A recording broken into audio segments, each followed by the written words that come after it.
Bom dia, primeiro ano, tudo bem com vocês? Então, semana passada foi osso, né? Mas aí eu já mandei para vocês aí pelo NU a correção das nossas atividades, né? Refiz aqui, era para a gente corrigir semana passada, eu consegui fazer só com a Eduarda, e a que eu tinha passado para casa também foi feita a nossa correção. Então, hoje nós vamos trabalhar da página 19 até a página 27, porque são os conteúdos que estão aqui, no finalzinho acho que são duas atividades nos exercícios, e depois a gente faz atividade também lá do caderno de atividades que está lá onde eu coloquei para as nossas ações. A gente vai trabalhar hoje com as figuras de linguagem. São várias as figuras de linguagem, são recursos que a gente utiliza, principalmente quando a gente escreve poeticamente, né, para trabalhar o texto, para embelezar o nosso texto, para trazer uma estética inovadora, diferente do nosso texto, chamar a atenção, principalmente de quem escreve. A gente tem algumas figuras de linguagem que o livro abordou aí com vocês e eu vou falar aqui de cada uma delas. Nós temos a paranomásia, que ela, na verdade, ela vai trabalhar dentro do texto, principalmente dentro do texto poético, com palavras parecidas. Ela vem do parônimo, que são palavras parecidas, mas com significados diferentes. Por exemplo, eu coloquei assim, ó, comemos muito, dispensamos a despensa. Então, quando eu percebo que há palavras parecidas, mas com significados diferentes dentro do meu texto poético, eu tenho a chamada paranomásia. Entenderam, gente? São palavras parecidas. Por exemplo, emigrar, imigrar, fragrância, flagrância, entendeu? A gente vai trabalhando com esses tipos de palavras na construção do nosso texto. Nós temos também a chamada onomatopeia, que é uma figura de linguagem que é conhecida por todo mundo. É quando a gente pega os ruídos e transforma esses ruídos em palavras. Por exemplo, está lendo uma revista em quadrinho, aí aparece uma abelha voando, vai aparecer assim, zum, zum, zum. Às vezes escreve o zum, Z-U-M, duas vezes. Isso é chamado de onomatopeia. A hipérbole é um exagero, gente. Cazuza já cantava assim na música dele. Te trago 1000 rosas roubadas, né? Quem vai trazer 1000 rosas roubadas? Você traz uma rosa, 2, 3. Agora 1000 a gente sabe que é um exagero. Chorei um rio de lágrimas. Isso tudo é um exagero, né? A metáfora é uma comparação subentendida. A gente não usa a palavra como, né, a expressão como dentro de uma frase em que há uma metáfora.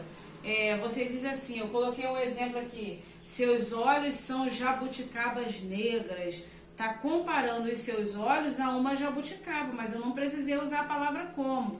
Quando eu coloco a palavra como, ela vira comparação. Se eu dissesse, seus olhos são como jabuticabas negras, eu estaria fazendo uma comparação, mas se eu digo, seus olhos são jabuticabas negras, eu estou fazendo metáfora, tá? A metonímia é quando eu substituo uma palavra ou uma expressão. Por exemplo, aqui perto da minha casa tem uma venda, o dono da venda é Hernandes. E aí, toda vez que a gente quer comprar alguma coisa lá em Hernandes, a gente pergunta assim, Hernandes está aberto? Não é Hernandes que está aberto, mas a gente teria que perguntar assim, a venda de Hernandes está aberta? Então eu faço essa substituição, mas as pessoas entendem, comi um prato de comida, alguém pega um prato, come o prato? Não, né? Então isso é chamado de quê? De metonímia. A antítese é uma ideia oposta, tá? Por exemplo, subi a escada correndo e desci vagarosamente, quer dizer, subir e descer, é uma antítese. Geralmente essa antítese, gente, ela tem que estar no verso de cima com o verso de baixo. Não tem como ter uma palavra subiu, 10 versos depois, a palavra descer e você dizer que é a antítese assim. Não, a antítese é sempre próxima uma da outra para facilitar esse entendimento. Agora o paradoxo, parece que o paradoxo é a mesma coisa que uma antítese, mas não é. A antítese é realmente uma ideia contrária. O paradoxo é uma ideia que parece contrária, mas é sem nexo. Não tem muito sentido. Renato Russo, numa das suas músicas, ele diz assim, ó, já estou cheio de me sentir vazio. Quem é que está cheio de vazio?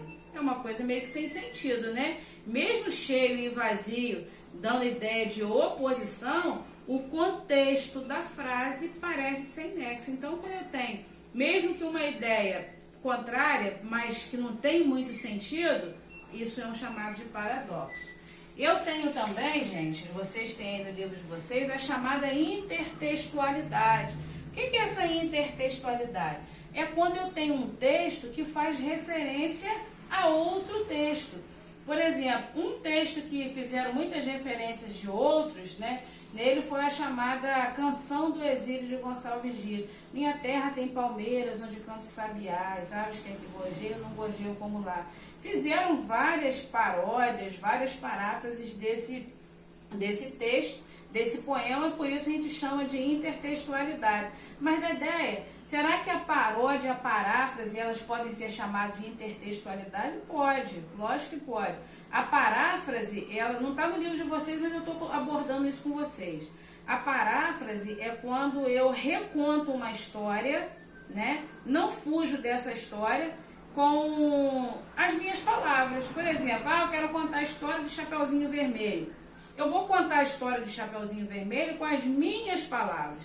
Então eu faço uma paráfrase. Eu não fujo daquilo que é real, mas reconto com as minhas palavras. Agora a paródia não. A paródia ela pode ser satírica, pode fazer uma crítica, ela pode vir para ridicularizar, né? Falando, eu consigo ler aquela paródia e sei de quem que ela está falando. Então há uma intertextualidade, só que uma é para satirizar e a outra é para recontar mesmo. E aí, por final, gente, a gente vai trabalhar com os períodos literários, a gente já vai começar a trabalhar com o trovadorismo, né? Esse período literário, ele vai ter início mesmo no século XII, né? Ninguém sabe ao certo por que surgiram esses períodos, essas divisões literárias.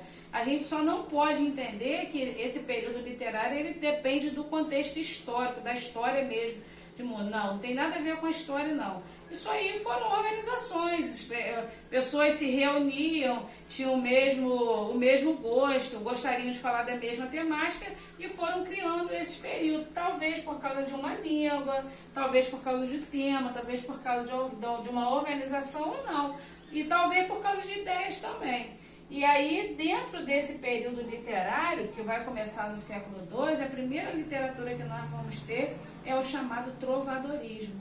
Depois do trovadorismo veio o classicismo, veio o humanismo, e assim a gente vai chegando até chegar no modernismo, que vocês vão conhecer já no final do terceiro ano.